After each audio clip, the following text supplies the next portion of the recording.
It's the RSAC Conference 2025, and we are back here recording live from CyberRisk TV studio in Broadcast Alley at Moscone West. They finally straightened me out on it. No more East. I've got it all now, at least until tomorrow, when I'll forget it all again. I'm Doug White, and joining me for this interview is Tony Anscombe. He's the Chief Security Evangelist. My favorite title, Chief Security Evangelist at ESET. Hi, Tony. Hey, hello, Doug. I wanted to be the Chief Evangelist Officer, but our CEO somehow didn't like the acronym. You can still do it. I think so too. No, I like that. I always wanted to be an evangelist. I think that would be. I could go around shouting and encouraging. I was more in the like get your money kind of, but yeah, we should go there probably. I always think of the Phil Collins music video from the 80s. There's one for you to look up. Yeah, no, I'm sure I've seen that one. Well, so we were talking before, and straight up was ransomware. That was the first thing that we started talking about. And I've not heard, I don't think I've ever had a call from somebody going, ransomware, we got that, and we're covered. We're not worried about it at all. Because it's so prevalent, and even if they act like that, it's usually just, somebody saying, this is our official position, don't criticize that. So you fill us in. What's going on with ransomware? Well, certainly this year, the start of this year, I mean, you've seen some interesting numbers coming out. So Chainalysis said there's been a dip in the amount of payments to ransomware cybercrime groups. And it was a significant dip. I mean, it was like 30%. So, are we winning that battle, or is $800 million going to ransomware groups even close to winning? And I think I err on that side of caution of, what we're seeing is leveling. And I put that down to a number of reasons, because if you ask the insurance industry, the cyber insurance industry, the demands are going down. So I could put that down to cyber criminals are working out what insurers are willing to pay and what companies are willing to pay, asking for the right amount, and that's what we're seeing across the blockchain.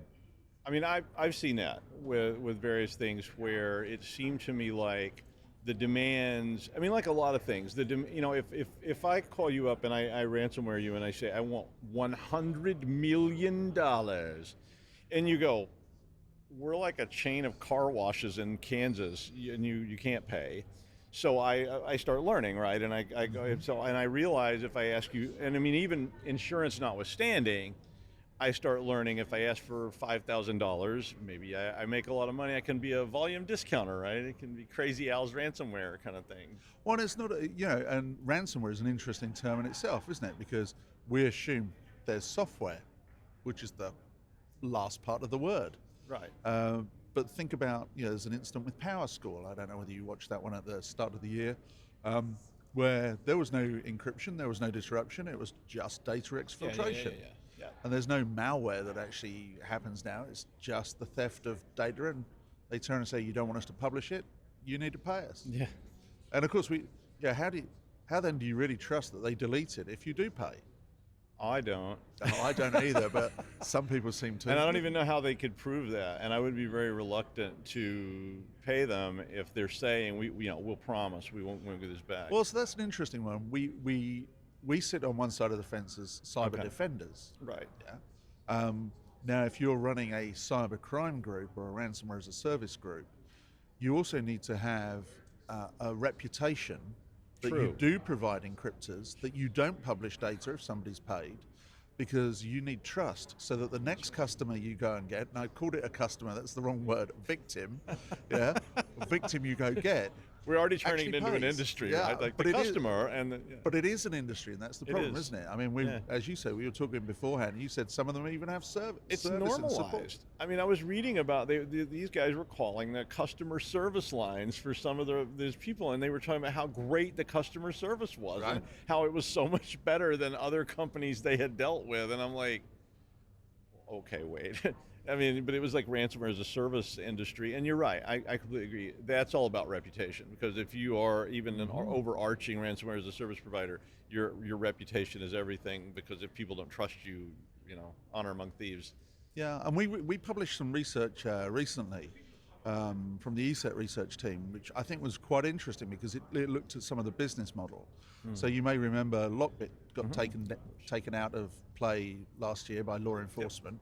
But Ransom Hub appeared pretty much immediately behind it. Yeah. So as you see one group disappear, another group reappears. And what we need to remember is this is a channel business. And when I say that, you have the ransomware as a service group, and they have underneath them affiliates. Right. And then under that, you've got the access brokers who are getting access to networks. Mm-hmm. So this is a true channel business. It's a vertically integrated industry. Yeah, but Ransom Hub was interesting because they changed the business model. So what would happen beforehand was you'd pay the ransomware as a service group. So right. Somebody would get the access, work out the data would be exfiltrated, they'd deploy the malware or not, mm-hmm. and then as a victim, if you're going to pay, you pay the ransomware as a service group, and then they pay down the channel. Yeah. Ransom Hub switched the model. Now that was on the back of, I think, the Change Healthcare attack at the start of last year. Do you remember when the affiliate didn't get paid? I do. It caused chaos. And I think as a trust thing, Ransom Hub started and flipped the model so the affiliate gets paid and then has to pay the ransomware as a service group.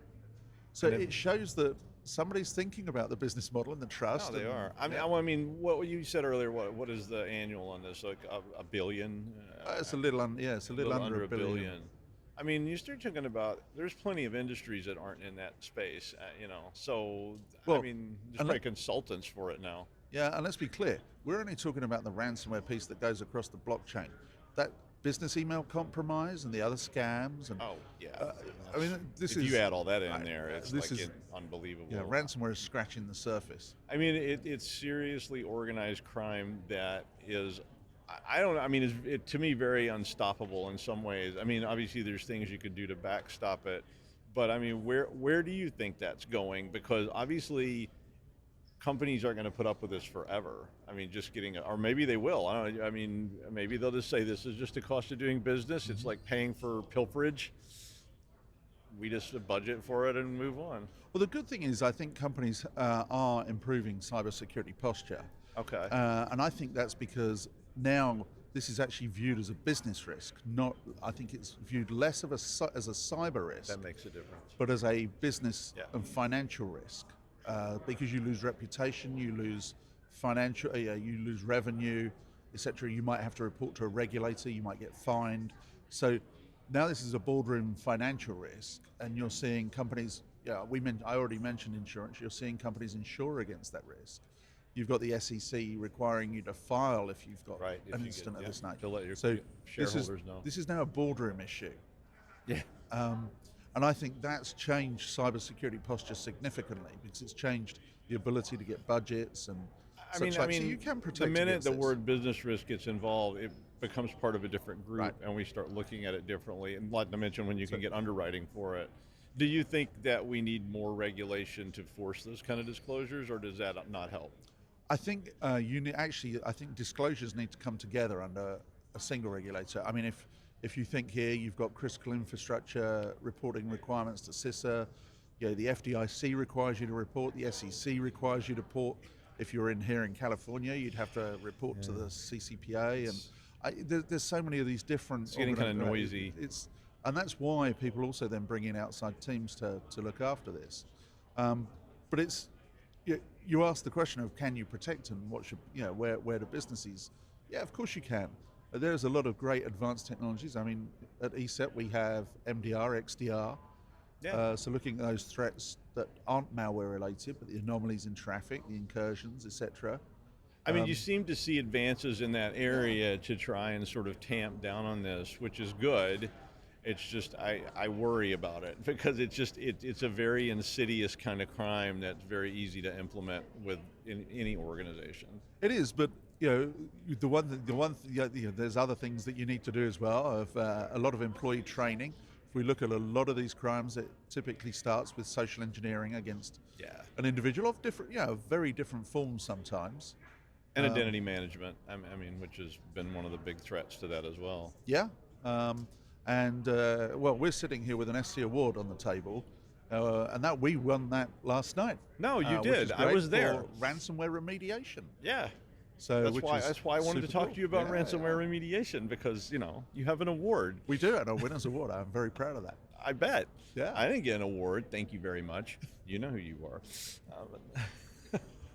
What are you going to do? I could take yours though. Oh, Doug, we can share it. Come on. Can we really? Yeah. Oh, I'll share it with you. yay. And by the way, it's not my award. It's our company okay. award. Oh, I thought it was going to become that's- your award. No. Okay. No. Well, congratulations, though. Yeah. That's impressive. I mean, it's great to get a chance to talk to you about that. But back to that whole ransomware thing. What are some things like I could do right now? I mean, as an organization to start. I mean, everybody's all over the place in this. From what I've seen, I've got companies that are going, we don't know. I got companies that are going, we spend millions, stopping this. So, what are some steps I should be taking right now as like a CISO? Well, so I would say most companies or a lot of big enterprise companies have already gone down the XDR route, put up a SOC, and they've got security analysts, et cetera, et cetera. The companies that would concern me is in that mid-tier. Mm-hmm. Because they probably don't have the resources. They're not going to put up their own SOC, et cetera, and they need to go down a managed detection and response route, so that they're leveraging the expertise on the outside of the organization. Okay. And there's an interesting part of that as well. Of you need to make sure your resilience plan also doesn't solely rely on external resource. So imagine if you had an incident. Or imagine if there was a cat incident Mm-hmm. that really hit a lot of businesses. You might think you've got some contract with an incident response team now, Right. but if there was a true cat incident, they might not turn up for the next 2 weeks. because you're really low priority. Well, and who knows? The government might actually take control and push them to critical infrastructure first. I've tried. I used to do a lot of like DRP stuff, and I know it's not called that anymore. Now it's called BCP or whatever. But back then it was called DRP. We said it like it was, like yeah. And I've tried to get people to move a little more into that kind of space, which had the same problems. Right. Because we had large companies, that were spending money on it, putting together physical SOCs and all these things, and had response teams and whatever. And you had these mid-tier companies that had nothing. And you're asking them the same questions. What about when a hurricane strikes and your entire mainframe center is under 5 feet of water? What's your first? It was the way I did it was, what's your first call? Right. And the CISO says, I would call Steven. And I'm like, call Steven right now. And they're like, does anybody have Steven's number? And somebody goes, he retired 2 years ago, sir. And you're like, okay, see, you're not prepared. And so I think we need to move that into that space a little bit. I mean, is that where you're going with that? Well, yeah, I think companies need to make sure their resilience plans are good. They need to make sure that their incident response and forensics and all those that post-incident issue people that will come in, you need to have some of that skill set internally, or you need to be able to run your business without them turning up. Mm-hmm. So your plan needs to be business resilient as well as cyber resilient.